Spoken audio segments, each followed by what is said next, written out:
That would be the ultimate conclusion of all this investigation kasi nasali ho siya talaga as one of the most guilty according to the evidence and testimonies of witnesses. So there's no more reason for him not to come home and subject himself to whatever investigative body that we have right now.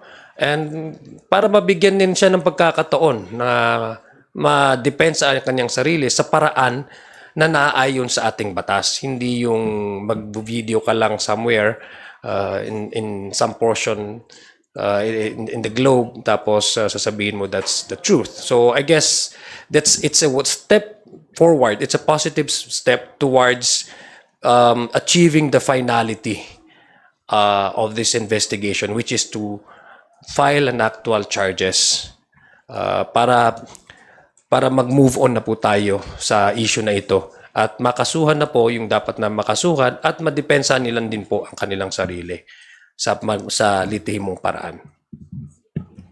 Yeah, I agree with Kong Zia. That's a very big step forward. Kasi yun talaga yung inaantay na yung cancellation ng passport. Having said that, kung yan na yung nangyari, makakagalaw na yung pamahalaan natin to find ways and coordinate with other countries to find a better and faster way na mapauwi at he can defend himself in a proper venue. Well, that would be that would be one of the implication of the cancellation of his passport, yeah. Okay, next question natin, Rose of UNTV. I-follow up ko lang po, don't you find this too late, yun pong cancellation niya ng passport? Well, personally, relative kasi kung maaga o huli or late ako personally, it's hard for me to make a comment kasi hindi ko alam yung mga dinaanan na proseso para may cancel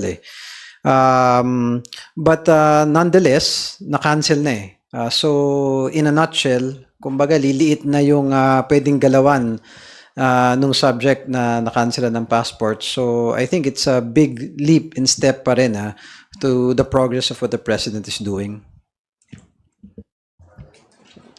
Well, I think the decision to cancel his passport is based on the evidence gathered according to the flow of the investigation. Mahirap naman din kasi na mag-cancel ka ng passport na wala kang legal basis in enough evidence to do so. So to give you a short answer, it's better late than never. Ika nga.